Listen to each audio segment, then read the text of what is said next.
जय हिंद साथियों, आप सभी का स्वागत है नेक्स्ट लेवल एकेडमी के यूट्यूब प्लेटफॉर्म पर। मैं रितेश कुमार आपका स्वागत करता हूं, अभिनंदन करता हूं। दोस्तों, हम अभी जो क्लास कर रहे हैं वो प्राचीन भारत के इतिहास के बारे में जानकारियां ले रहे हैं। ठीक है, प्राचीन भारत के बारे में जानकारियां ले रहे हैं। इसमें हम लोगों ने सैंधव सभ्यता, महाजनपद काल, जैन धर्म और बौद्ध धर्म के बारे में पीछे क्लास में पढ़े हैं। आप लोगों को अगर इस क्लास को जो भी देख रहे हैं, अगर उन्हें कुछ चीज़ें समझ में नहीं आ रहे हैं तो वह क्या कीजिए, आप पीछे के क्लास में जाके उसका क्या कीजिए, क्लास देखिए। ठीक है दोस्तों, हम जो अभी तैयारी कर रहे हैं वो वन डे एग्जाम में मतलब बीपीएससी, पीटी का, ठीक है, बीएसएससी में सभी ग्रेजुएशन लेवल, 12th लेवल या स्टेनोग्राफर जो भी हो, स्टेनोग्राफर का भी जो आता है वैकेंसी उसके लिए भी है। उसके बाद बीपीएसएससी, ठीक है, ये बिहार दरोगा, बिहार पुलिस या स्टेनोग्राफर का एएसआई स्टेनो आता है उसके लिए है।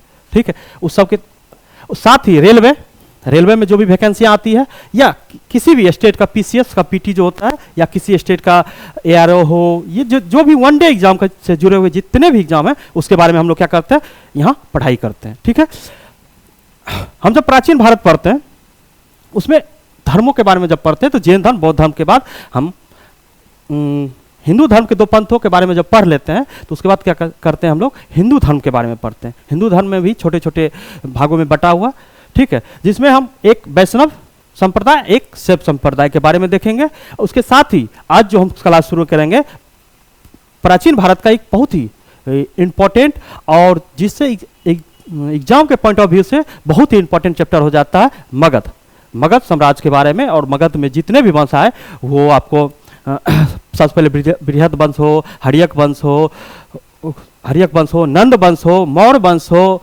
शुंग वंश हो, कन्नव वंश हो, उसके बाद आपको क्या कहते गुप्त वंश हो, ठीक है, गुप्तोत्तर काल हो गया, इस सब के बारे में हम लोग देखेंगे। इसमें हम आगे जो पढ़ेंगे आज उसमें क्या क्या पढ़ेंगे, वैष्णव धर्म और शैव धर्म के बारे में पढ़ेंगे। साथ ही हम लोग मगध के उत्कर्ष के बारे में पढ़ेंगे। मगध 16 जनपदों में क्यों इतना प्रसिद्ध हुआ, क्यों इतना इसका साम्राज्य हुआ और क्यों इसने भारतीय इतिहास और बिहार के इतिहास को क्या रूपरेखा को चेंज किया, इसके बारे में हम देखेंगे। चलिए आगे क्लास करते हैं, देखते हैं। सबसे पहले हम लोग देखेंगे क्या, वैष्णव धर्म, जिसे हम क्या कहते हैं, भगवत धर्म भी कहते हैं। इसके उपासक कौन है, कहीं कहीं आपको विष्णु मिलेगा और कहीं कहीं इसका क्या मिलता है, भगवान कृष्ण का नाम भी आता है। भगवत धर्म से संबंधित प्रथम क्या होता है, भगवत धर्म से की जानकारी हमें सर्वप्रथम किससे मिलती है, किस अभिलेख से मिलती है, तो हेलियोडोटस, ये जो है इनका जो अभिलेख है वो बेसनगर में है। बेसनगर में इसके बारे में हमें जानकारी मिलती है। और ये क्या है, गरुड़ स्तंभ लेख है, इसे हम क्या कहते हैं, गरुड़ स्तंभ लेख भी कहते हैं। ठीक है, हेलियोडोटस किस धर्म से जुड़े हुए थे, भगवत धर्म से जुड़े हुए थे। और वासुदेव, आपको पता है ना वासुदेव किसे कहते हैं, भगवानों देवताओं को देवता जो रहते हैं उन्हें वासुदेव किन्हें नाम से पुकारा जाता है, कृष्ण को वासुदेव के नाम से जाना जाता है और हम लोग जानते हैं। ठीक है, उसके बाद आते हैं हेलियोडोटस, ये कहाँ के राजदूत थे, ये यमन के राजदूत थे। ठीक है, और किस धर्म के बारे में इन्होंने इनकी शिलालेख अभिलेखें मिली है, ये वैष्णव धर्म के बारे में मिली है। ठीक है, उसके बाद हेलियोडोटस के समय में जो सिक्के प्राप्त हुए हैं उसमें भगवत धर्म के चिन्ह मिलता है। भगवत धर्म का चिन्ह का मतलब क्या हुआ, भगवत जब हम क्या बोलते हैं, विष्णु इसके उपासक है तो उसका चिन्ह क्या हो जाएगा, गरुड़, इसका क्या हो जाएगा, गरुड़ इसका प्रतीक चिन्ह हो जाएगा। ठीक है, तो इसके सिक्के पर किस चीज का चित्रण अंकित था, तो गरुड़ का चित्रण अंकित था। ठीक है, ये हमको ध्यान रखना है। तो अब हम फिर से ऊपर से देखते हैं वैष्णव धर्म। वैष्णव धर्म के उपासक किन्हें माना जाता है, विष्णु, भगवान विष्णु या भगवान श्री कृष्ण को। ठीक है, और इसका प्रथम अभिलेखीय साक्ष्य हमें किससे मिलता है, तो बेसनगर के हेलियोडोटस का जो अभिलेख है उससे मिलता है। ठीक है, वो उसका क्या नाम है, और गरुड़ स्तंभ लेख के नाम से भी जाना जाता है। ठीक है, और वसुदेव को क्या कहा जाता है, देवताओं के देवता के रूप में जानता है। आप जानते हैं भगवान विष्णु को देवताओं का देवता कहा जाता है, ब्रह्मा और विष्णु महेश 3 होते हैं, जिसमें विष्णु को क्या कहता है, संसार का संचालक कहा जाता है, संचार को कर्ता कहा जाता है। और ठीक है, उसके बाद आगे आते हैं, हेलियोडोटस कहाँ का राजदूत था, यमन राजदूत था। ठीक है, हेलियोडोटस के सिक्के में, ठीक, या ओपोलोटोटस या हेलियोटोटस उसी का नाम है कि सिक्कों पर सबसे पहले भगवत धर्म का चिन्ह मिला है। ठीक है, तो ओपोलोटोटस के सिक्के पर किसका सबसे पहले साक्ष्य मिला है? तो किसका साक्ष्य मिला है? तो सबसे पहले भगवत धर्म के चिन्हों का साक्ष्य मिला। उसके बाद पूछा जाता है भगवत धर्म के किस वंश ने संरक्षण प्रदान किया था? सर्वाधिक संरक्षण गुप्त वंश के समय में वैष्णव धर्म का क्या हुआ? बहुत ही ज्यादा विस्तार हुआ, बहुत ही ज्यादा प्रचार प्रसार हुआ था। ठीक है, इसके बारे में हम देखेंगे। और गुप्त वंश के जितने भी शासक थे उन्होंने किस चीज का उपाधि धारण किया था? परम भागवत। ठीक है, परम भागवत के उपाधि धारण किया था, उसके बारे में हम लोग देखेंगे। ठीक है, उसका गरुड़ विष्णु का वाहन होता है, जो गुप्त वंश का क्या है? राजकीय चिन्ह है। राजकीय चिन्ह आप जानते हैं ना, किसी भी जैसे भारत का राष्ट्रीय चिन्ह क्या है? तिरंगा है, पाकिस्तान का देखते हैं, ऑस्ट्रेलिया का देखते हैं, उसी तरह इसका राजकीय चिन्ह क्या था? गरुड़। आगे हम लोग आते हैं। उसके बाद इस धर्म के बारे में हमें किस किस अभिलेखों से, किस किस शिलालेखों से या किस किस पुस्तकों से इस धर्म के बारे में हमें जानकारी मिलती है, उसमें हम देखते हैं। अब उसके बाद आते हैं महरौली स्तंभ लेख। इसमें चंद्रगुप्त द्वितीय ने विष्णुपाद पर्वत पर विष्णुपाद पर्वत जो है वहां पर इन्होंने क्या किया था? वैष्णव विष्णु ध्वज का क्या कहता है? फहराया था। इसलिए इसमें रहता है, तो पूछता है विष्णु धर्म को फहराने का साक्ष्य कहाँ किस में मिलता है? तो महरौली स्तंभ लेख में मिलता है। ठीक है, किसके द्वारा फहराया गया था? तो ये चंद्रगुप्त द्वितीय के द्वारा फहराया गया था। और जानते हैं चंद्रगुप्त द्वितीय कौन है? इसके बारे में आप जानते हैं चंद्रगुप्त द्वितीय कौन है? बताइए, उसके बारे में आपको लिख बताना है। ठीक, उसके बाद आते हैं अलवर। अब हम लोग देखते हैं जो भगवत धर्म या वैष्णव धर्म, इसके जो संत हुए 12 अलवर और 63 नैनार संतों को हम लोग आगे पढ़ेंगे और पढ़ भी रहे। ठीक है, तो 12 अलवर संतों ने क्या किया? यही संत जो थे वैष्णव धर्म के अनुयायी थे और वैष्णव धर्म के महान पुरोहित माने जाते थे। और इन्होंने ही क्या किया था? दक्षिण भारत में भागवत धर्म का क्या किया था? प्रचार प्रसार किया था, वैष्णव धर्म का प्रचार प्रसार किया था। ये भी व्यय हो जाता है। अब भागवत धर्म के प्रवर्तक ही हम पीछे बता चुके हैं। और श्री कृष्ण को का उल्लेख हमें किस उपनिषद में मिलता है? छेंदो उपनिषद में मिलता है, छेंदोग्यो उपनिषद में मिलता है। कृष्ण को क्या कहा जाता है? कृष्ण को जानते हैं, कृष्ण की माता का क्या नाम है? देवकी उनकी माता का नाम है। और 10 अवतार चलित जो क्षमेंद्र का पुस्तक है 10 अवतार चलित, उसमें क्या कहा है? उसके कृष्ण के भगवान कृष्ण और भगवत धर्म के बारे में हमें जानकारी मिलती है। ठीक है, इस पुस्तक के बारे में हम आगे देखेंगे। अब आते हैं शैव धर्म। शैव धर्म आप जानते हैं, शैव संप्रदाय जो होते हैं वो 3 भाग में और आधुनिक काल में 5 भाग में बटे हुए हैं। ठीक है, शैव धर्म शिव के भगवान शिव या महादेव के उपासक को शैव कहा जाता है। ठीक है, उस धर्म का। और उसमें कितने संत हुए थे? 63 संत हुए थे। और यही 63 संत क्या किए थे? दक्षिण भारत में इन्होंने क्या किया था? इसका प्रचार प्रसार किया था और इसको प्रचलित किया था। जब हम शैव धर्म पढ़ते हैं तो उसमें आपको पढ़ना पड़ता है, एक नाम है आदि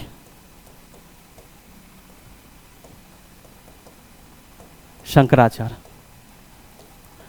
आदि शंकराचार्य इन्होंने शैव धर्म के प्रचार प्रसार में बहुत बड़ा योगदान दिया था। और साथ ही इन्होंने क्या किया था? भारत के 4 कोनों में 4 मठ का निर्माण किया था। 4 मठ का निर्माण किया था। हम पिछले क्लास में आपको बताए थे 4 मठ का निर्माण किया था। और इसी धर्म से जुड़ा हुआ क्या है? हम लोग देखते हैं कुंभ मेला जो है इसी पंथ से जुड़ा हुआ, इसी संप्रदाय से जुड़ा हुआ। यही चारों मठ क्या करता है? आपको जो कुंभ मेला है उसका संचालन करते हैं, उसका मेन पुरोहित यही चारों होते हैं, क्योंकि कुंभ मेला जो है भगवान शिव से संबंधित है। ठीक है, आगे हम लोग देखते हैं दक्षिण भारत में। और दक्षिण भारत में जब इस धर्म का प्रचार हुआ था, शैव धर्म का प्रचार हुआ था, उस समय वहां के साथ किस वंश ने इसके प्रचार प्रसार में बहुत बड़ा योगदान दिया था? तो पल्लव वंश ने, पल्लव काल में इसका बहुत बड़ा क्या हुआ? प्रचार प्रसार हुआ था। ठीक है, और शैव धर्म संबंधित अन्य संप्रदाय जो है इसके बारे में हम देखेंगे, छोटे छोटे संप्रदाय है। उसके बाद देखिए सबसे पहले हम देखेंगे पशुपात संप्रदाय। ठीक है, पशुपात। ठीक, ये शैव धर्म का सबसे प्राचीन तब सबसे पुराना संप्रदाय है। और इसके जो संस्थापक थे या इसके जो मेन पुरोहित थे वो लकुलिस थे। लकुलिस को ये कहा जाता है ये पूरे शैव धर्म के संस्थापक थे, लेकिन मेनली किनके बारे में जाना था? पशुपात संप्रदाय के ये संस्थापक थे। और इसका जो मौलिक पुस्तक है उसको क्या कहा जाता है? पशुपात सूत्र कहा जाता है। ठीक है, इसके बारे में देखेंगे। ऋग्वेद में शिव को रुद्र कहा गया। पूछता है ऋग्वेद में शिव को किस नाम से जाना जाता है? रुद्र के नाम से जाना जाता है। और आपको पता होगा ऋग्वेद में महामृत्युंजय मंत्र जो है, महामृत्युंजय जाप, जिसे क्या कहता है? काल पे विजय के प्रतीक के रूप में जाना जाता है। जो महामृत्युंजय जाप करता है उसे क्या करता है, काल भी उसका क्या करता है, हरण नहीं कर पाता, उसके क्या करता है, उसके सामने महादेव के सामने उसको झुकना पड़ता है। ठीक है, महामृत्युंजय जाप भी ये ऋग्वेद में है और किन भगवान से जुड़ा हुआ, भगवान शिव से जुड़ा हुआ। ठीक है, उसके बाद कुछ इंपॉर्टेंट पॉइंट है। श्री कृष्ण श्रीकरण, आधुनिक काल में श्रीकरण जो है पशुपात आचार माने जाते हैं और ये नेपाल में किस मंदिर का निर्माण करवाया था इन्होंने, पशुपातनाथ मंदिर का नाम निर्माण करवाया था और इसका मुख्य केंद्र भी कहाँ है, नेपाल है। ठीक है, उसके बाद आते हैं पशुपताओं के प्रमुख ग्रंथ हम बता दिए, पशुपत सूत्र है। ठीक है, जिसके रचयिता कौन है, महेश्वर। कौन है, महेश्वर इसके रचयिता है। ठीक है, जो इस पुस्तक के राइटर है।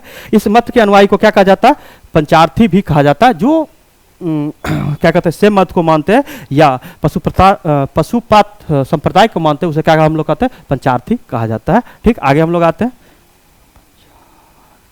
उसके बाद आते हैं कपालिक। सेकेंड, कपालिक का मतलब होता है जो ये लोग इनके जो इष्ट देवता हैं भैरव हैं। आपको पता है भगवान शिव जब अपने रुद्र रूप में आते हैं, किस रूप में आते हैं, भैरव के रूप में आते हैं।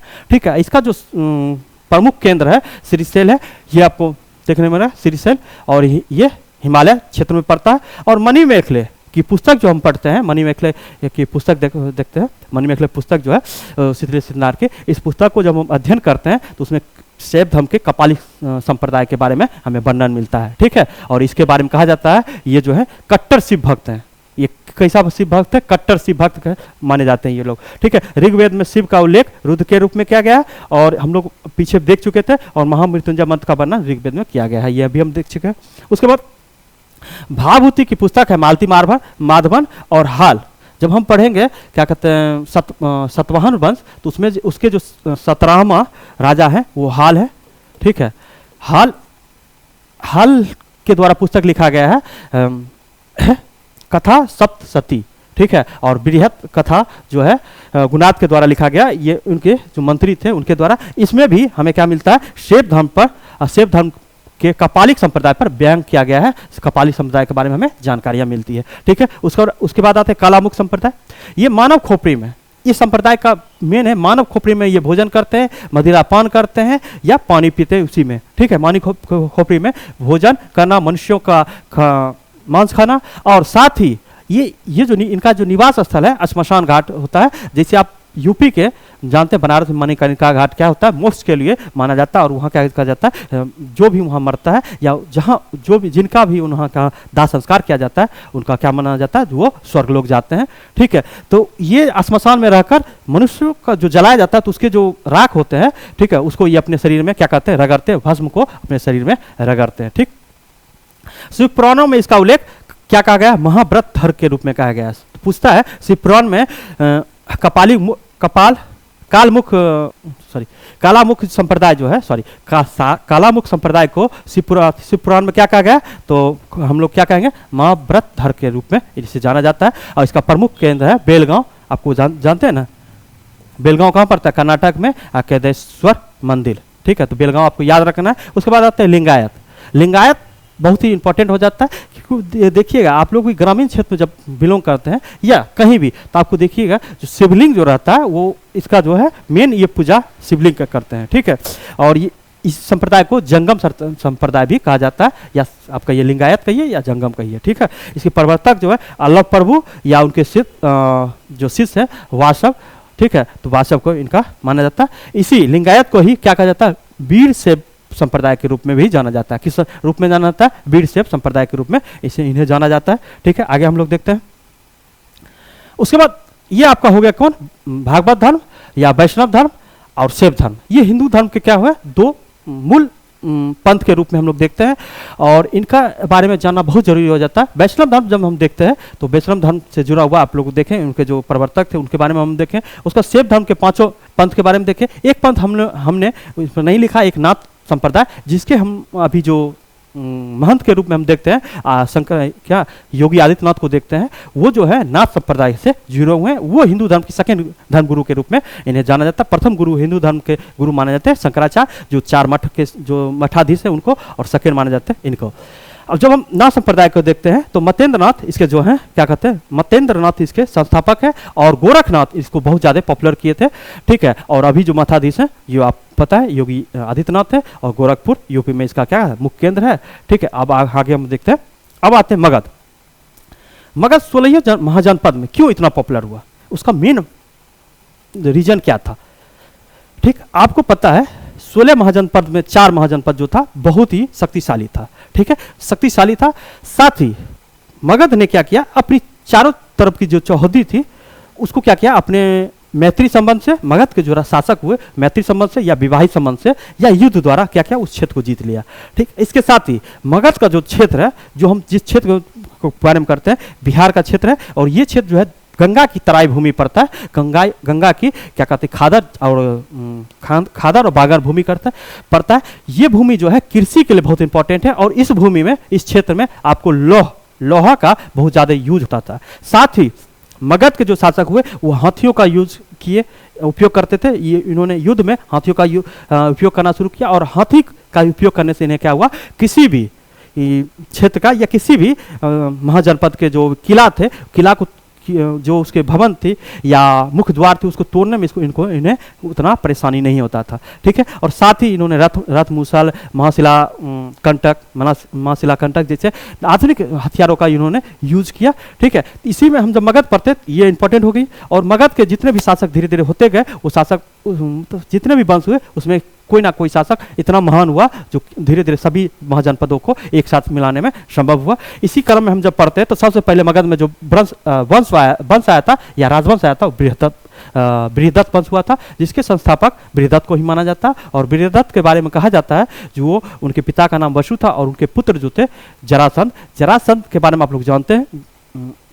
जरासंध महाभारत काल में श्री कृष्ण के निर्देशन पर, श्री कृष्ण के मार्ग प्रदर्शन पर क्या भीम ने क्या किया था, उनको 2 भागों में चीर दिया था, ठीक है। वो भी इसी वंश से थे, और उन्होंने ही क्या किया था, जो राजधानी अपनी जो थी राजगिरी स्थापित की थी, ठीक है। उसके बाद आते हैं, उसके बाद उसके जो अंतिम शासक बने जरासंध के बाद रिपुंजय, उसकी हत्या क्या कहते हैं पुलिक के द्वारा कर दी गई। अब पुलिक की हत्या भट्टिया के द्वारा कर दी गई, और भट्टिया ने ही क्या किया था, बिंबिसार को अपना बेटे को 15 वर्ष की आयु में, ये जो बिंबिसार 15 वर्ष की आयु में राजगद्दी पर बैठा था, इसकी जानकारी हमें कहाँ से मिलती है। अब जब दीपवंश और महावंश नामक पुस्तक है, बौद्ध धर्म से जुड़ी हुई पुस्तक है, ये पुस्तक कहाँ की है, श्रीलंका की पुस्तक है, वहाँ की मौलिक ग्रंथ मानी जाती है, ठीक है। उसके बाद उसमें जब पढ़िएगा तो बताया जाता है 15 वर्ष की आयु में बिंबिसार क्या हुआ था, राजगद्दी पर स्थापित हुआ था, और 52 वर्ष की आयु में इसकी मृत्यु हो गई थी, ठीक है। आप आते हैं कौन कौन से राजवंश के बारे में हम पढ़ेंगे और उसके कौन कौन से प्रतापी राजा है उसके बारे में देखेंगे। सबसे पहले हर्यक वंश हुए, 3 शासक हुए, बिंबिसार, अजातशत्रु और उदयन, ठीक है। हर्यक वंश को पितृहीनता वंश भी कहा जाता है, क्योंकि बिंबिसार को अजातशत्रु ने मारा और अजातशत्रु को किसने, उदयन ने मारा था, ठीक है। उसके बाद आते हैं उदयन, इसके जो अंतिम शासक थे उसको किसने, शिशुनाग ने मार दिया था। ये शिशुनाग जो थे वो क्या थे, उसके अमात्य थे, मतलब उसके प्रधानमंत्री थे। इसके बारे में हम लोग देखेंगे। उसके बाद सेकंड इसके जो राजा हुए कालाशोक आए थे, ठीक है, कालाशोक आए थे। और जब अजातशत्रु हम देखते तो इन्हीं के शासनकाल में कब हुआ था, 483 ईस्वी में प्रथम भोज संगति हुआ था, और कालाशोक के समय में सेकंड भोज संगति हुआ था, ठीक है, ये हम देखेंगे। उसके बाद आते हैं इसके जो अंतिम शासक थे उसकी हत्या करके महापद्मानंद ने क्या किया था, वहाँ अपने नंदवंश का स्थापना किया था। और महापद्मानंद के बारे में कहा जाता है वो जो थे मूल रूप से, आप मगध जनपद को मगध साम्राज्य बनाने का श्रेय किसको जाता है, अजातशत्रु को, ठीक है। लेकिन मगध को एक शक्तिशाली साम्राज्य बनाने का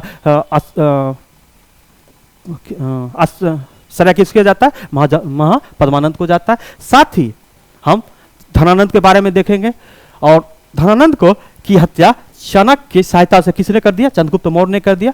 चंद्रगुप्त मौर्य बहुत बड़े प्रतापी राजा हुए, और इन्होंने मगध को बहुत ही विस्तृत रूप में स्थापित किया। साथ ही उसके बाद उनके जो पुत्र आए बिंदुसार के बारे में कहा जाता है चंद्रगुप्त मौर्य जिस तरह से अपने पुत्र को अपना राजपाट दिए थे, ये क्या किया, इसका ना बढ़ाए ना घटाए, उसी तरह इसको क्या रहे, एक रूप में रख के अपने पुत्र अशोक को दे दिए।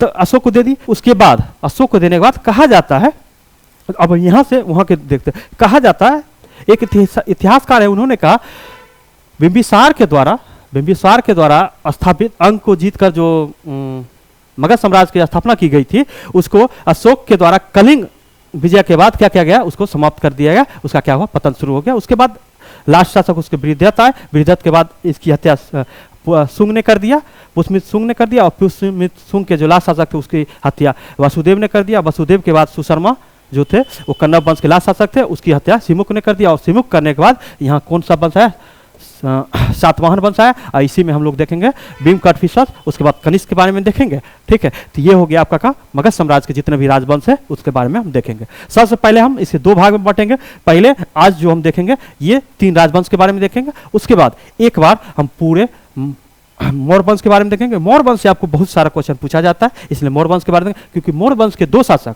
एक चंद्रगुप्त मौर्य जिन्होंने मौर्य वंश की स्थापना की, एक अशोक जिन्हें भारत के प्रथम सम्राट कहा जाता है। ठीक है, कहीं कहीं आप पुस्तक में देखिएगा, उनके बारे में देखेंगे।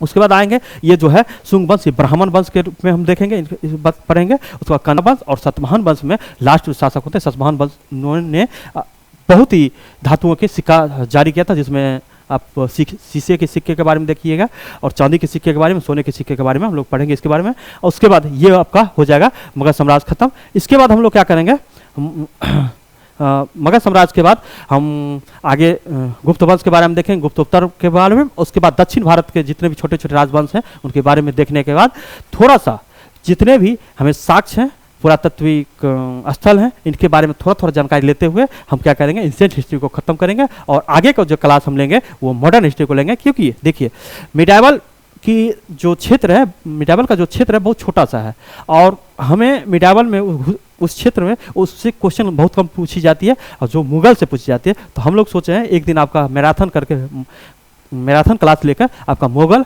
खत्म कर दिया जाए, और जो जो भी मेन वंश है एग्जाम बीएसएससी एग्जाम से पहले आपका क्या किया जाएगा, पूरा सिलेबस हम चाहेंगे हिस्ट्री का खत्म करके, उसके बाद पॉलिटी भी ऑलमोस्ट खत्म करने की कोशिश करेंगे। चलिए हम लोग अब आगे देखते हैं। ठीक है, अब आते हैं मगध। मगध का, जब हम मगध के सभी राजवंशों के बारे में देख लिया, अब बढ़ते मगध। मगध का सर्वप्रथम क्या कहता है उल्लेख मगध के रूप में, ये मगध है, इसका उल्लेख सर्वप्रथम कहाँ मिलता है, हमें अथर्ववेद में मिलता है। लेकिन मगध का अदर दूसरे नाम में, जैसे कि कट किराट के रूप में हम कहाँ देखते हैं, इसमें ऋग्वेद में ही हम इसका नाम देखते हैं। और मगध के प्राचीन इतिहास की जानकारी महाभारत और पुराणों में भी हमें मिलती है। मगध के प्राचीन भारत के इतिहास के बारे में जानकारी हम कहाँ मिलती है, महाभारत और पुराणों में भी हमें मिलती है। ये इसके लिए जानकारी रखिए। मगध का सबसे प्राचीनतम राजवंश कौन था बृहदत्त वंश था। कौन था, बृहदत्त वंश था। ठीक है, इसके बारे में हम लोग देख लेंगे। उसके बाद आते हैं बृहदत्त वंश। इसके जो प्रथम शासक थे वसु थे। वसु के बारे में कहा जाता है, इनके बारे में कहा जाता है ये इन्होंने राजगृह की स्थापना की थी। लेकिन कहीं कहीं आप लोग क्या पढ़िएगा, बृहदत्त के बारे में पढ़िएगा, इन्होंने की थी। उसके बाद हम लोग जरासंध के बारे में देख लिए। जरासंध का काल क्या है, महाभारत काल में इनके बारे में हम देखे थे। ठीक है, श्री कृष्ण के निर्देशन पर इनकी हत्या की गई थी, और लास्ट शासक ये है। उसके बाद मगध के आरंभिक राजधानी जो थी राजगिरी थी। पहले राजगिरी थी और बाद में इसकी राजधानी कहाँ चली गई, हम लोग पाटलिपुत्र चली गई। ठीक है, गिरिबज या वसुमती, या इसे क्या कहा जाता है, विदयपुरम कहा जाता है, या बृहदत्तपुरम कहा जाता है। इसकी स्थापना किन्होंने की थी, बृहदत्त ने की थी। ठीक है, इसके बाद आगे हम लोग आते हैं हर्यक वंश। अब हम लोग मेनली जो पढ़ते हैं मगध साम्राज्य के जितने भी वंश हैं उसमें सबसे इंपॉर्टेंट वंश हो जाता है हर्यक वंश। हर्यक वंश के जो संस्थापक, हर्यक वंश को हरण्यक वंश भी कहा जाता है और पितृहिंता वंश भी कहा जाता है। ठीक है, आप लोग याद रखिएगा, पूछता है पितृहिंता वंश कहा जाता है। लेकिन एक चीज आप लोग को जानकारी होगी तो अच्छी बात है, नहीं होगी तो हम बता देते हैं। बौद्ध धर्म में, बौद्ध ग्रंथ में, बौद्ध ग्रंथ में इसे पितृहिंता कहा जाता है, लेकिन जैन ग्रंथ में क्या इसे पितृहिंता नहीं कहा जाता है। आप कहिएगा क्यों नहीं कहा जाता, क्योंकि आपको पता होगा इस वंश के शासक जैसे अजातशत्रु जैन धर्म के अनुयायी थे। ठीक है, ऐसे वो आजीविका संप्रदाय के भी अनुयायी थे, लेकिन जैन धर्म के भी अनुयायी माने जाते हैं। ठीक है, तो इसलिए जैन धर्म इसका क्या कहता है, पितृहीनता का खंडन करता है और बौद्ध धर्म करता है। ठीक है, ये ध्यान रखेंगे।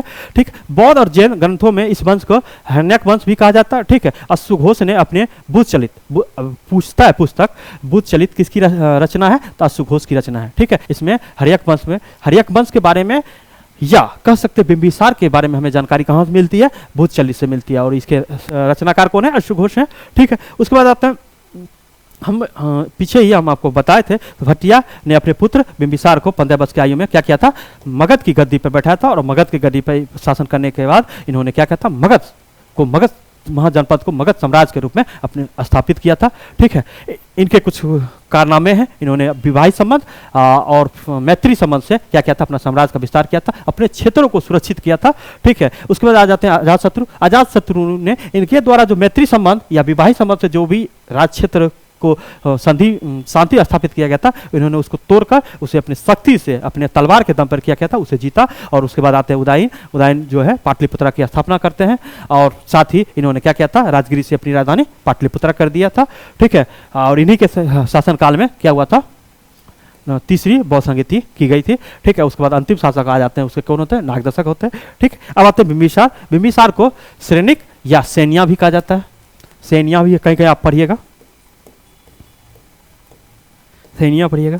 इसका मतलब होता है कि इन्होंने सबसे पहले क्या किया था, अस्थाई सैनिक रखने का चलन किया था, इसलिए इसे क्या कहा जाता है, सैनिया भी कहा जाता है। ठीक है, ये जो है मगध साम्राज्य के या वास्तविक संस्थापक माने जाते हैं ये। ठीक है, बिंबिसार ने उत्तर की ओर राजधानी राजगिरी को अपनी नई राजधानी बनाया था। ये क्या किए थे इन्होंने, लिच्छवी आप जानते हैं, जो आप लोग क्षेत्र है, लिच्छवी गणराज के डर से इन्होंने अपनी राजधानी कहाँ कर लिया था, राजगिरी अपनी राजधानी कर दिया था। आपको राजगिरी के बारे में पता होगा, राजगिरी जो है, अभी का राजगिर जो है अपने पांच पहाड़ों से घिरा हुआ क्षेत्र है। इन्होंने क्या किया था, अपनी राजधानी को राजगिरी करने का मेन था, ये क्या था, दुर्ग, मतलब पहाड़ी दुर्ग में इन्होंने अपनी राजधानी को सुरक्षित कर दिया था। ये भिविया हो जाता है। ठीक है, उसके बाद आते हैं इन्होंने मैत्री संबंध या विवाहित संबंध द्वारा अपनी स्थिति को मजबूत किया था। ठीक है, अब इन्होंने किसके साथ शादी विवाह संबंध रखा और किससे मैत्री संबंध रखा, उसके बारे में हम देखेंगे। सबसे पहले हम देखते हैं कौशल नरेश प्रसेनजीत, किसके बारे में देखेंगे, कौशल नरेश प्रसेनजीत की बहन। ठीक है, महाकौशला से इन्होंने क्या किया, शादी किया था। ठीक है, महाकौशला देवी से इन्होंने क्या किया था, विवाह किया था। विवाह करने के बाद इन्हें क्या हुआ था, काशी का जो क्षेत्र था इन्हें दान में मिला था, विवाह दहेज के रूप में मिला था, और उससे इनका क्या हुआ था, आर्थिक स्थिति संपन्न हुआ था। आप कहिएगा काशी दान मिला, तो काशी का क्षेत्र जो था उसमें बहुत ही संपन्न क्षेत्र था, और संपन्न क्षेत्र था तो वहां से क्या इनको क्या मिलता था, वार्षिक रूप में उस समय 1 लाख रुपया इनको वार्षिक कर के रूप में प्राप्त होता था, और जिससे इनकी क्या हुआ थी, आर्थिक जो तंगियां थी, आर्थिक शक्ति जब मजबूत हो जाए, अब मान लीजिए भारत आर्थिक रूप से मजबूत हो जाए तो उसको कोई भी चीज़ बनाने में या किसी देश से कोई भी संसाधन खरीदने में कोई दिक्कत नहीं होगा, तो इसको सुपर शक्ति बनने में कोई दिक्कत नहीं। जो हमारे प्रधानमंत्री का विजन है कि हम क्या बनेंगे, विश्व गुरु ऐसे कंगाली के रूप में नहीं बन जाता है। हर यहाँ के जो बच्चा पैदा रहता है उनमें 1.5 लाख 2 लाख रुपया का वर्ल्ड बैंक का कर्ज रहता है या किसी देश का कर्ज रहता है, उससे नहीं बनता। हमारे पास आर्थिक संसाधन सही रहेंगे, हमारे पास हीरे जवाहरात रहेंगे, तो हम क्या करेंगे, विश्व शक्ति यूं ही बन जाएंगे। ठीक है, उस पर आगे हम लोग देखते हैं। वार्षिक 1 लाख रुपया दहेज के रूप में प्राप्त होता था, अच्छी बात है। उसके बाद आते हैं सेकेंड, चेटक की पुत्री, ये जो थी चेलना लिच्छवी गणराज की क्या कहती, चेटक, लिच्छवी गणराज के जो शासक थे चेटक की ये पुत्री थी चेलना, और इनसे भी विवाह संबंध किया था। और उसके बाद एक होता है मदर जो देखिएगा, पंजाब का क्षेत्र है, पंजाब का क्षेत्र जो है मदर राजकुमारी क्षेमा, या इसी को क्या कहा जाता है, खेमा भी कहा जाता है, इनसे इन्होंने क्या किया था, विवाह संबंध स्थापित किया था। तो ये 3 विवाह करने के बाद ये 3 ओर से इन्होंने क्या किया था, अपने क्षेत्र को अच्छी रूप से मजबूत किया। मान लीजिए ये अंग है, ठीक है, और ये जो क्षेत्र है लिच्छवी का क्षेत्र हुआ, इधर से ये इन्होंने अपना स्थापित कर लिया, और ये जो क्षेत्र है उसके बाद लिच्छवी हो गया, कौशल का क्षेत्र ये क्षेत्र पड़ जाता है, और ये क्षेत्र जो है ये अवंती का क्षेत्र पड़ता है, ये कौशल का क्षेत्र, ये जो है मदर का क्षेत्र पड़ता है। तो इस रूप से अवंती से अपने इन्होंने क्या किया था, अवंती के जो राजा उसमें थे चंद प्रदोष, उनको क्या किया था, वो जो थे पीलिया, अभी जो पीलिया रोग होता है उस समय पांडु रोग कहा जाता था, उनके उपचार के लिए इन्होंने क्या किया था, अपने जो राजवेद थे जीवक को इन्होंने भेजा था, उसके बारे में हम देखेंगे। ठीक है, तो इस तरह क्या हुआ, इन्होंने अपने क्षेत्र को पूरी तरह सुरक्षित कर लिया। ठीक, आगे हम लोग देखते हैं बौद्ध ग्रंथों में, बौद्ध ग्रंथ जो है महाभाग, उसके अनुसार बिंबिसार के कितने पत्नियां थी? 500 पत्नियां थी। हम बोले ना विवाहित संबंध से। उसके बाद ब्रह्मदत्त किसके शासक थे? अंग के शासक थे। अंग के शासक ब्रह्मदत्त को इन्होंने पराजित किया था। अंग के शासक ब्रह्मदत्त को पराजित करने में इनके जो पुत्र थे, इनके बहुत सारे पुत्र थे, जिसमें हल्ला बेहल्ला इन सब का भी नाम आता है। लेकिन अजातशत्रु, जिसे हम लोग क्या कहते हैं, कुनिक कहते हैं, कुनिक ने क्या कहता है, अपने सेनापति के रूप में इसका नेतृत्व किया था, और बाद में इन्होंने क्या किया था, अंग का गवर्नर उसे बना दिया था। ठीक है। उसके बाद अपने राजभेद जीवक को उज्जैन भेजा, और उज्जैन या अवंती, या लिखिए अवंती भेजा, और अवंती के जो शासक थे चंद्रप्रदोत, उनके क्या कहता है, इलाज के लिए इलाज किए थे, और उससे क्या हुआ, इनसे मैत्री संबंध स्थापित हुआ था। ठीक है। अब इनके बारे में, जीवक के बारे में कहा जाता है, जीवक को इन्होंने क्या किया था, महात्मा बुद्ध और महात्मा बुद्ध के जितने भी अनुयायी थे उनके उपचार के लिए उनका क्या कहता था, परमानेंट वैद्य के रूप में बना दिया था। ठीक है। ये हम आगे देखेंगे। साथ ही इन्होंने, जब हम आगे देखेंगे, अजातशत्रु देखेंगे, तो कहा जाता है अजातशत्रु के जो मतलब मंत्री थे वर्षकार, उन्होंने क्या किया था, लिच्छवियों को कमजोर किया था। तो महात्मा बुद्ध ने ही कहा, जो लिच्छवी के साथ जो उनकी जो महत्वपूर्ण चीजें हैं, उसको अगर सात उसके मेन जो राजा थे, आपको पता है लिच्छवी जो गणराज थी, वो उसमें बहुत सारे राजाएं थे, उसमें 7 तो जो उसके क्रियाकलाप थे या उसके जो राजा थे, उसको कमजोर करने के लिए, कमजोर अगर हो जाएगा तभी उसको हम जीत सकते हैं। ये राय उन्होंने अजातशत्रु किन्होंने दिया था, महात्मा बुद्ध ने दिया था। ठीक है। इसके बारे में हम आगे देखते हैं, पढ़ते हैं। ठीक है। आगे हम लोग आते हैं। अजातशत्रु, जिसे हम क्या कहता है, कुनिक भी कहा जाता है। ये काल जो है 492 से 460 ईस्वी पूर्व, ये आप याद रखिए तब भी ठीक है। ठीक है। हम लोग जो काल है, काल मेनली आधुनिक भारत का काल याद रखेंगे। किसका काल याद रखेंगे? आधुनिक भारत का जो भी है डेट बाय डेट याद रखेंगे। ठीक है। इसके बाद आपका क्या चलेगा, आधुनिक भारत का ही क्लास शुरू किया जाएगा। ठीक है। ये किनके पुत्र थे? बिंबिसार के पुत्र थे, और इनकी माता जो थी वो चेलना थी। ठीक है। ये चेलना थी। अब आते हैं इनके बारे में, देखते हैं हुआ क्या। जब बिंबिसार की मृत्यु हो गई, तब क्या हुआ, प्रसेनजीत क्रोधित हो गए, और उन्होंने क्या किया था, काशी को पुनः अपने राज्य में मिला लिया। ठीक, कौशल में मिला लिया। और साथ ही जब अजातशत्रु ने अपने पिता बिंबिसार को क्या किया था, कैद किया था, तो उसके खाना देने का काम कौन करते थे? चेलना करते थे। ठीक, इसके कारण क्या हुआ था, जब काशी को उन्होंने वापस ले लिया, तो बिंबिसार अजातशत्रु पूरा गुस्सा गए, और उसके बाद क्या हुआ, उन्होंने अपने, ऐसे कह सकते हैं, नाना पे मामा पर ही क्या किया था, आक्रमण कर दिया। और उसके बाद फिर उन्होंने क्या किया था, कौशल को जीतने के बाद फिर उनकी प्रसेनजीत की पुत्री वजीरा से इन्होंने विवाह संबंध स्थापित कर लिया, और फिर इन्हें क्या मिला, काशी वापस मिल गया। ठीक है। चेलना, जब हम अंग पढ़ेंगे तो एक चंपा नदी है। ठीक है। तो चेलना के बारे में, चंपा नदी है। चंपा नदी भी कहता अवंती और मगध के बीच क्या कहता युद्ध का मेन कारण वो भी क्षेत्र था। आगे देखते हैं। वैशाली को जीत कर मगध साम्राज्य में मिला लिया। वैशाली को जब अजातशत्रु जीते थे, ठीक है, इनको जब वैशाली को इन्होंने जब विजित किया था, तब उस समय इन्होंने 2 शस्त्र का उपयोग किया था। एक रथमुसल मतलब हम समझते हैं क्या कहते हैं, रथमुसल अभी का हम कह सकते हैं।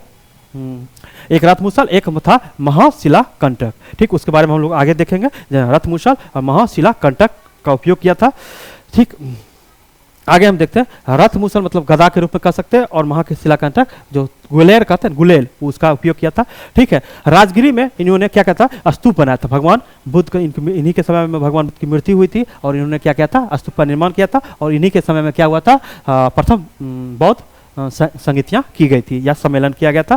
ठीक है। और इन्हीं के शासक बनने के 8 साल बाद क्या हुआ था, महात्मा बुद्ध की मृत्यु हो गई थी। ठीक है। और इन्होंने किस गुफा में प्रथम बौद्ध संगीति की क्या कहते हैं आयोजन किया था? राजगिरी के सप्तपानी गुफा में। ये बार बार पूछा जाता है। ठीक है। प्रथम बौद्ध संगीति का आयोजन किया था। वैशाली के युद्ध में अजातशत्रु ने रथमुसल और महाशिला कंटक नामक अस्त्र का प्रयोग किया था, ये हम लोग देख चुके थे। और इनके पुत्र जो थे उदयन, इन्होंने क्या किया था, इसकी हत्या की थी अजातशत्रु के। तो इसलिए इसे क्या कहा जाता है, सब अपने पिता को मारते हैं, इसलिए इसने कहा था पितृहंता। जब पितृहंता को जब आप क्या संधि विच्छेद कीजिएगा तब पितृ और हिंता मतलब हत्यारा, पिता के हत्यारा को पितृहंता कहा जाता है। ठीक है, उदयन पढ़ते हैं, इसी का क्या नाम, उपनाम क्या था, उदयभद्र था। ठीक है, इसका जो काल था 460 से 445 ईस्वी पूर्व थी। अब हम लोग देखते हैं उदयन का गार्गी संहिता में क्या कहा जाता है, धर्मात्मा कहा जाता है। तो पूछता है किस हर्यक वंश के शासक को धर्मात्मा का कहा जाता है, तो किसे कहा जाता है, उदयन को कहा जाता है। ठीक है, उदयन ने गंगा एवं सोन नदी के संगम पर, अब देखिए यहां हम पढ़ते गंगा और सोन,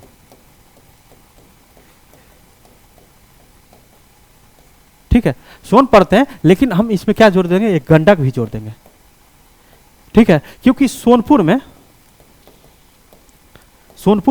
पटना से थोड़ा सा पीछे जाइएगा तो वहाँ क्या मिलता है, गंगा में सोन नदी में गंडक आके मिलती है, और पटना में आके क्या मिलता है, गंगा से सोन नदी मिल जाती है। ठीक है, तो उसमें क्या होता है, तो इसी पे पाटलीग्राम नामक शहर की स्थापना करवाई थी। ठीक है, उदयन ने, और क्या किया था, अपनी राजधानी राजगिरी से विस्थापित करके कहाँ कर दिया, पाटलिपुत्र कर दिया।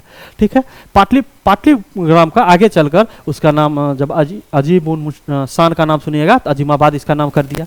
ठीक है, उसके बाद आगे जब आइएगा क्या कहते हैं, मिडाइवल में आइएगा तो शेरशाह सूरी के बारे में आप नाम सुने होंगे। शेरशाह सूरी ने इसका नाम क्या कर दिया, पटना कर दिया, और आधुनिक बिहार की राजधानी जो है पटना है, वही पाटलिपुत्र है। ठीक है, उसके बाद इसके जो अंतिम शासक थे वो उसका क्या नाम था, नागदर्शक। ये याद रखिएगा, किसी वंश का संस्थापक, उसके प्रतापी राजा और अंतिम शासक कौन थे, और उसकी हत्या किसने कर दिया, शिशुनाग ने कर दिया। और शिशुनाग ने हत्या करके कौन से राजवंश की स्थापना किया था, ब्राह्मण राजवंश की स्थापना किया था, जिसे हम लोग क्या कहते हैं, शिशुनाग वंश ठीक भी कहा जाता है। शिशुनाग नामक अमत या क्या कहते हैं मंत्री, ठीक है, या राज्यपाल ने क्या किया था, इसको पद से स्थापित नागदर्शक को पद से हटाकर इन्होंने क्या किया था, अब शिशुनाग वंश का नींव डाला था। ठीक है, आगे हम लोग देखते हैं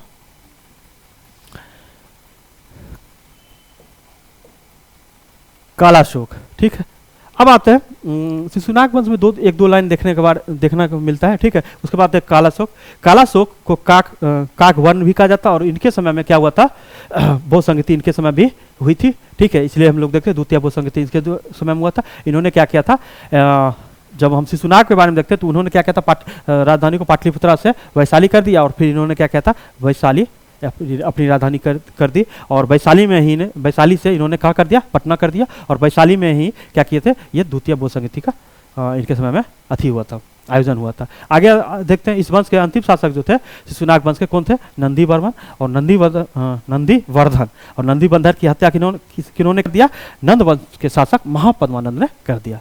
ठीक है, और महापद्मानंद के बारे में कहा जाता है, ये जो थे एक शूद्र शासक के रूप में। आप इससे पहले हम किसी बारे में देखे थे, एक वो क्या थे, ब्राह्मण शासक, उससे पहले क्षत्रिय थे, अब इनके बारे में कहा जाता है शूद्र शासक थे। ठीक है, पुराणों के अनुसार इसे शूद्र कहा गया है। और ठीक है, महाबोधि वंश में महापद्मानंद का नाम क्या है, उग्रसेन है। ये याद रखिएगा, महाबोधि वंश में ये पुस्तक है, इसमें इनका नाम क्या है, उग्रसेन है। और ठीक है, और इन्होंने एक दो उपाधियां धारण की थी, उपाधि के बारे में देख लीजिए। एक राट, ये उपाधि बहुत इंपॉर्टेंट हो जाती है। ठीक है, एक छत्र, ठीक है, कली, ठीक है, ये तीनों उपाधि किसके है, महापद्मानंद की है। और पाणिनि महापद्मानंद के मित्र थे। तो महर्षि पाणिनि जो थे, आप पता है संस्कृत व्याकरण के रचयिता हैं, और ये क्या थे, महापद्मानंद के मित्र माने जाते हैं, मित्र कहा जाता है। उसके बाद आते हैं धनानंद जो था नंद वंश का अंतिम शासक। इस बीच में 8 शासक, कहीं आप 10, कहीं 8 शासक आए। ठीक है, ये धनानंद जो था ये अंतिम शासक था, और इसकी हत्या जो कर दिया था, इसकी हत्या किन्होंने किया था, चंद्रगुप्त मौर्य ने किया था। किसकी सहायता से किया था, चाणक्य की सहायता से इसकी हत्या कर दी गई थी। और ये किसके पुत्र थे, उग्रसेन के पुत्र थे, और ये इन्हीं के बारे में कहा जाता है, ये सिकंदर के समकालीन थे। ठीक है, और नंद वंश के विनाश में जैन धर्म का बहुत बड़ा योगदान है माना जाता है, क्योंकि महापद्मानंद भी जैन धर्म के अनुयायी थे। और जैन धर्म के बारे में हम बताएं तो जैन धर्म जो था अपने नियम कानून के प्रति बहुत ही कट्टर था और अपने नियम कानून को बहुत ही कठोरता से क्या कहते थे, मनवाते थे और मानते थे। ठीक है, तो कहा जाता है इस नंद वंश के विनाश में किस धर्म का बहुत ही बड़ा योगदान है, तो जैन धर्म का है।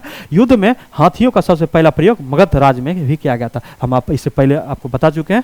ठीक है, पाणिनि और कात्यायन एवं पतंजलि को क्या कहा जाता है, त्रिमुनि कहा जाता है। ये याद रखिएगा, जब हम पढ़ेंगे दक्षिण भारत के पढ़ेंगे तो उसमें बोलेंगे तमिल के त्रिरत्न कौन है, कन्नड़ के त्रिरत्न कौन है। ठीक है, तो इनके बारे में देखेंगे तो उसी तरह क्या होता है, त्रिमुनि किन्हें कहा जाता है, पाणिनि, कात्यायन और पतंजलि को कहा जाता है।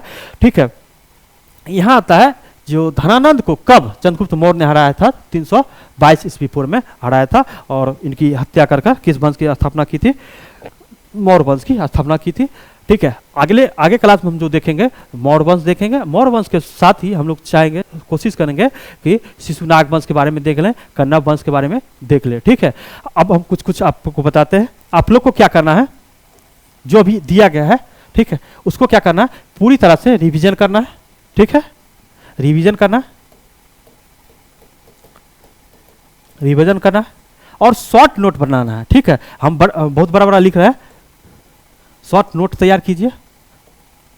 साथ ही एएसआई स्टेनो वाले जितने भी स्टूडेंट हैं, एएसआई स्टेनो कल एग्जाम होने वाला है, उनके लिए बेस्ट ऑफ लक। जाइए अच्छे से दिमाग को शांति करके एग्जाम दीजिए और जितने भी विद्यार्थी एएसआई स्टेनो को दीजिएगा, याद रखिएगा हिंदी जो है आपका 100 नंबर का है, हिंदी 100 नंबर का है, उसमें 30 नंबर क्वालिफाइंग है। तो आप क्या कीजिएगा, हिंदी पे उतना जोर नहीं देकर इसको क्या करना, कम से कम 50 नंबर का अटेम्प्ट लीजिएगा। ठीक है, ये फर्स्ट शिफ्ट में होगी और ये एग्जाम खराब भी जाए तो आपको टेंशन नहीं लेना है। आपको 35 नंबर भी आ रहा है तो टेंशन नहीं लेना है। ठीक है, मेनली हमको क्या करना है, जीके और जीएस के पेपर पर बहुत ही फोकस रखना है और माइंड को बहुत शांत करके एग्जाम देना है। साथ ही दोस्तों इस क्लास को सब्सक्राइब कीजिए, चैनल को दोस्तों में बांटिए और बेल आइकन को दबाइए। और साथ ही हमारे चैनल पे daily current affair Prince sir के द्वारा और मैथ का जो क्लास है वो किनके द्वारा चल रहा है, आर.के. गुप्ता सर के द्वारा चल रहा है। ठीक है, तो आप लोग क्या कीजिए, चैनल को सब्सक्राइब कीजिए, बेल आइकन को दबाइए और साथ ही क्लास को ध्यान से देखिए और शॉर्ट नोट्स बनाइए। और नोट्स बनाने के क्रम में आपको जो भी बात समझ में नहीं आती है, हो सकता है हम कुछ बोलते हैं तो आपको समझने में प्रॉब्लम होती है, क्या कीजिए, आप क्लास देखते समय उसको मैसेज कीजिए और हम क्या करेंगे, उसका जो भी होगा आंसर देंगे। ठीक है, चलिए आज के लिए इतना ही रखते हैं। शुक्रिया, थैंक यू, जय हिंद।